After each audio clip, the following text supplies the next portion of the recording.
부부싸움, 현명한 방법, 문제를 명확히, 시간과 장소, 경청.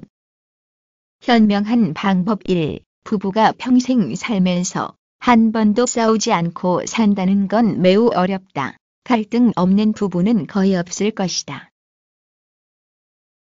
혹자는 싸우지 않는 게 매우 이상적인 부부 관계라고 생각할 수도 있겠지만 사실 부부 관계의 악화에 있어서 갈등이나 다툼 자체는 그리 문제가 되지 않는다. 건강한 부부 관계를 유지하면 싸움도 지혜롭게 하고 해결점도 쉽게 찾는다.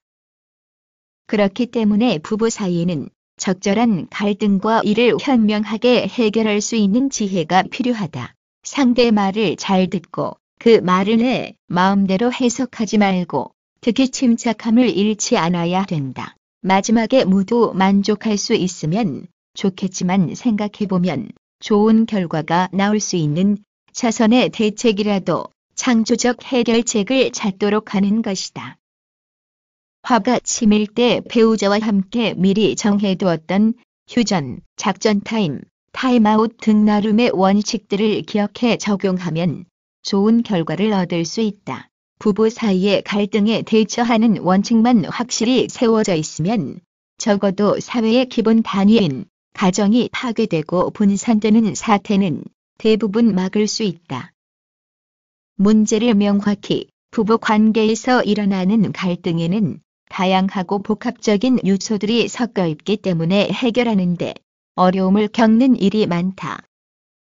돈, 결과, 정서 문제 등이 한데 얽혀 있으면 핵심을 파악하지 못할 수도 있고 혹은 갈등의 중심에 있는 사안에 대하여 부부가 서로 다른 의견을 가지는 경우도 있다. 이렇게 여러 갈등 요인들이 합쳐진 형태로 존재하는 경우엔 각각의 문제들이 서로 어떤 식으로 관련되어 있는지에 대한 충분한 이해가 필요하다.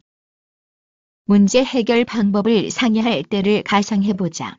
들어가야 될 돈을 어디서 어떻게 얼마나 조달할 것인지, 조달 방법에 따라서 예측되는 결과는 어떨지, 가족 중 누가 가장 많이 부담되고 혜택을 받을지와 이에 따른 마음가짐 등 많은 관련 사항들이 있다.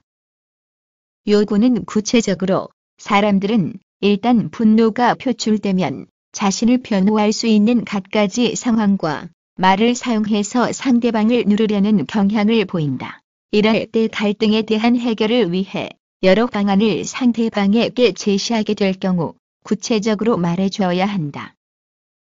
모호하고 추상적으로 말하면 상대방이 요구하는 사람의 마음을 완전히 읽어야 하며 어떻게 하는 것이 요구에 적합한지 생각의 차이가 날 수 있다. 사람은 한번 형성된 자신의 성격이나 가치관을 바꾸는데 생각보다 많은 시간과 노력이 소모되므로 태도나 감정 같은 전반적 성향의 변화 요구는 받아들여지기 어렵다. 급한 성격의 사람에게 너무 급하게 서두르지 마세요. 라는 말은 구체적이지 못하고 성격을 고치라는 뜻으로 받아들일 수도 있다. 그렇게 되면 어떻게 될까? 역지사지로 내가 그런 말을 들었다면 어떻게 하겠는지 또는 되겠는지 생각해보자.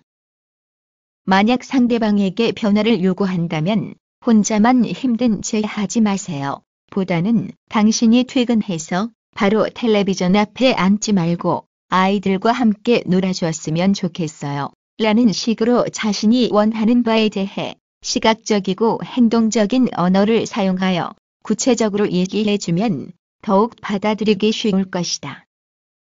시간과 장소, 중요한 사안에 대해 배우자와 논의하려고 할 땐 상대방과의 합의를 통해 시간과 장소를 정하는 것이 좋다. 감정적으로 예민해지는 늦은 밤이나 새벽, 그리고 식구들이 다 함께 모이는 식사 시간이나 그 전후는 되도록 피하여야 한다. 대화 도중 불가피하게 논쟁을 하게 될 수 있다는 점을 유념하여 시간과 장소를 정한다. 특별히 부부간의 논쟁은 아이들이 함께 있을 때는 자제해야 된다. 부모님의 싸우는 모습을 보면서 아이들은 정서적으로 불안해하고 가족 간의 유대관계에 대한 신뢰감이 떨어지게 되므로 각별한 주의가 필요하다. 그리고 부부간에 일어난 문제는 친정이나 시댁으로 영역을 넓히지 말고 반드시 가정 안에서 해결하도록 한다. 부부간의 갈등을 해결하기 위해선 일단 서로에 대해 격해진 감정의 기복을 줄일 수 있도록 적당한 시간적 여유를 가지는 게 좋다. 흥분한 상태에서는 모든 외적인 표현들이 생각한 것과는 전혀 다른 방향으로 표출될 수 있기 때문이다. 서로에게 보다 열린 마음으로 다가간다. 경청, 상대방의 말을 주의 깊게 듣고 표정이나 태도 등의 비언어적인 의사 표현을 유심히 보면 현재 상대방의 기분 상태나 감정을 잘 파악할 수 있다. 그래서 상대방의 입장을 더욱 배려할 수 있으며 갈등 상황에서도 그에 대한 자신의 의사 표명 또한 정확하고 객관적으로 전달하게 된다. 부부싸움을 하게 되면 대부분 자기 입장에만 집중해서 상대방의 의견은 무시해버리는 경우가 많다. 그러나 자기중심적인 태도를 버리고 역지사지의 자세로 상대방의 입장에 대해 잘 들어주고 이해해주어야 된다. 그렇게 하면 나의 입장에 대해서도 상대방 역시 마음의 여유를 가지고 대해주기 때문에 상대는 감정에 치우치지 않고 효과적으로 의사 전달을 할 수 있게 된다.